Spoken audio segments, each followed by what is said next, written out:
Buenos días, yo soy la doctora Jennifer Swain y tengo el gusto de estar en este evento en conmemoración del Día Mundial del Corazón, hablando acerca de la enfermedad cardiovascular en la mujer.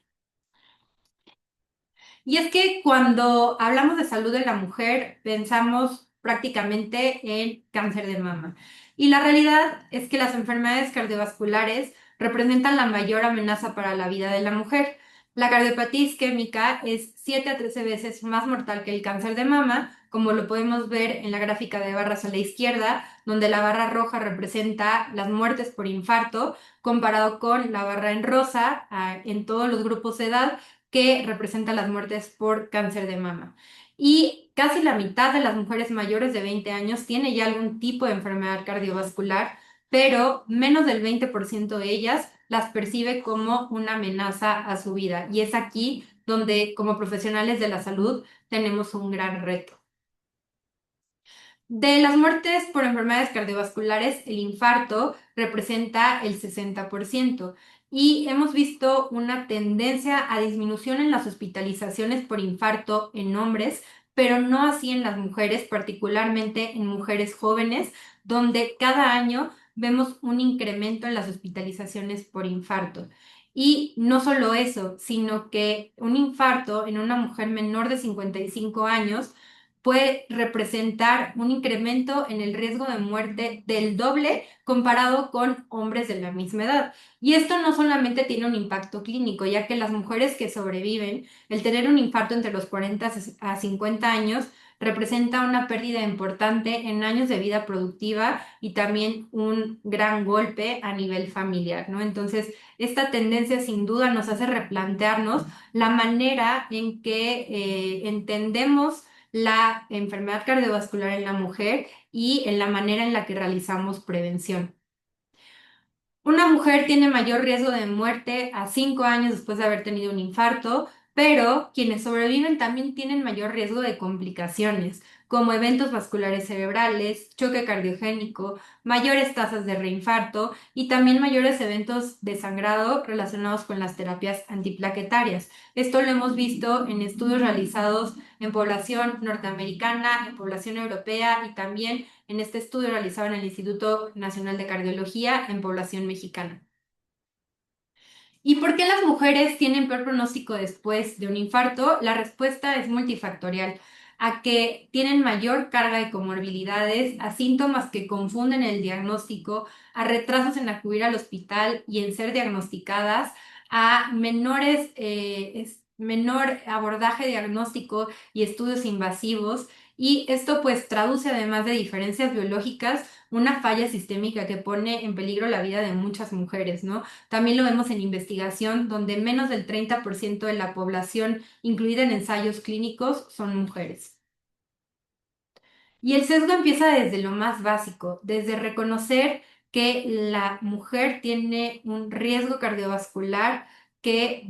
está subestimado, que los factores tradicionales que compartimos con los hombres como hipertensión, dislipidemia, diabetes y obesidad tienen mayor impacto en la mujer, que además se suman los factores de riesgo específicos de sexo como la menopausia prematura, la diabetes gestacional, los trastornos hipertensivos del embarazo, el síndrome ovario poliquístico, las enfermedades autoinmunes que son más prevalentes en la mujer y factores emergentes que no consideramos como la diabetes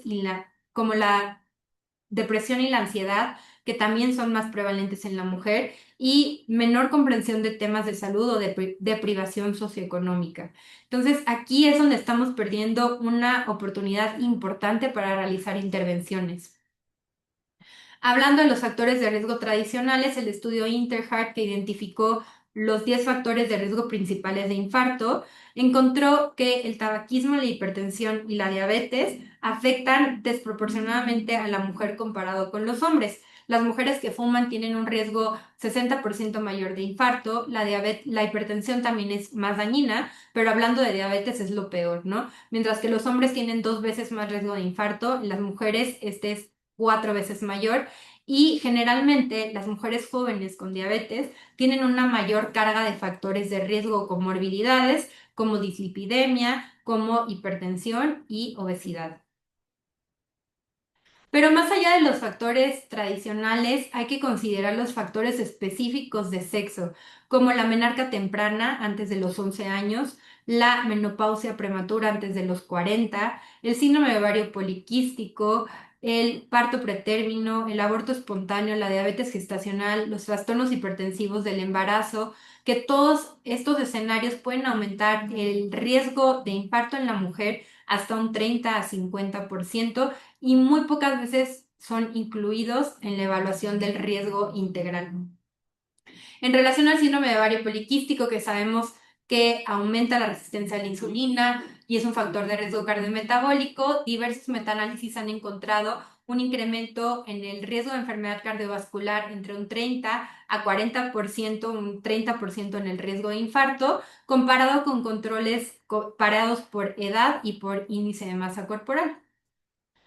La endometriosis, recientemente reconocida como un factor de riesgo cardiovascular, aumenta el riesgo de enfermedades cardiovasculares en 20%, principalmente mediado por un 35% de incremento en el riesgo de infarto. Y esto se propone que son los mecanismos, ¿no? La vía en común, que es la inflamación sistémica entre tanto la endometriosis y la enfermedad cardiovascular.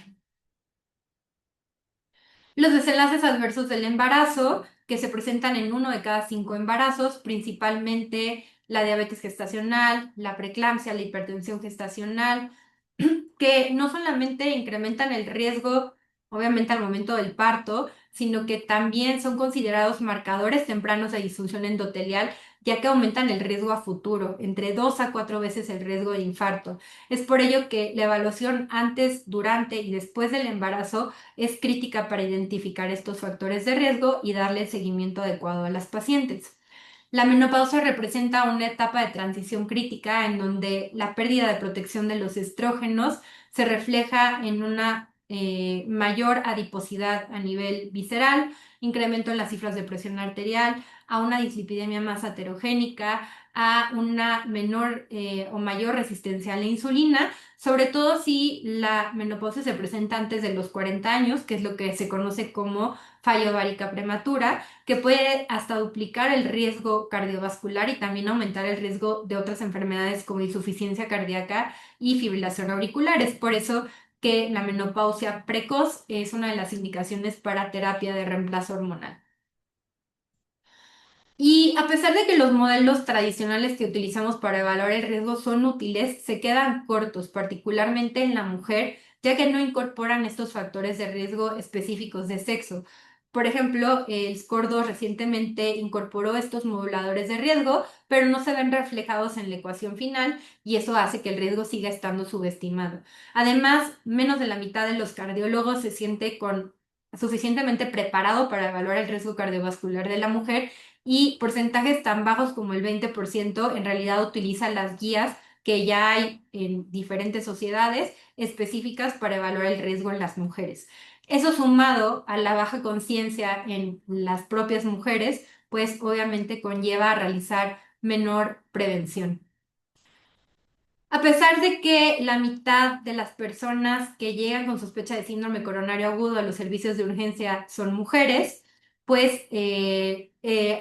diversos síntomas acompañantes del dolor torácico, como es la náusea, el dolor en mandíbula, cuello o espalda, la epigastralgia, la disnea, el mareo o la fatiga, enmascaran o confunden y retrasan el diagnóstico. Esto no quiere decir que las mujeres no tengan dolor torácico, porque el dolor torácico se presenta entre el 70 al 90% de los casos. Sin embargo, la presencia de los otros síntomas son los que confunden.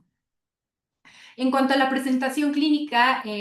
recalcar que además también en la mujer es más frecuente que se presente el infarto sin elevación del ST y la angina inestable, que también es un reto diagnóstico. Y un reto diagnóstico representan particularmente las mujeres jóvenes, ya que aquí los mecanismos causantes de infarto son también diferentes. La enfermedad arterial coronaria obstructiva es menos común, la ruptura de placa es menos común y es más frecuente la erosión de placa, que muchas veces es más difícil de diagnosticar. Además, el infarto con arteria, más bien sin enfermedad arterial coronaria obstructiva, es decir, el MINOCA, es 5 veces más frecuente en las mujeres que en los hombres. Y son diversos los mecanismos, ¿no? Desde la erosión de placa hasta el espasmo coronario, la disfunción microvascular o la disfunción también en las arterias epicárdicas y la disección coronaria espontánea, que se presenta en uno de cada 4 infartos en mujeres menores de 60 años. Y esto representa un reto diagnóstico, ya que muchas veces se requiere un abordaje multimodal. Si bien sí involucra también estudios de imagen, incluso en los servicios de urgencias como la ecoscopía, también en caso de que, bueno, cuando la paciente es llevada a una coronariografía, amerita utilizar imagen intracoronaria como el ultrasonido intracoronario o la tomografía de coherencia óptica, que identifica mecanismos como la erosión de placa, la presencia de hematoma intramural o la disección coronaria espontánea. Y muchas veces la combinación con la resonancia magnética, que puede determinar la presencia y la extensión y el patrón de lesión miocárdica y excluir otras causas que pueden ser imitadores de isquemia. La combinación de ambos aumenta el rendimiento diagnóstico en escenarios como MINOCA, en donde puede identificarse el mecanismo hasta en el 85% de los casos. Aquí un ejemplo de una mujer de 44 años sin factores de riesgo cardiovascular que se presenta a urgencias con dolor torácico. En la coronariografía podemos ver una arteria descendente anterior larga con una lesión menor al 50% en el tercio proximal, y a la hora que se hace el análisis por tomografía de coherencia óptica se puede ver claramente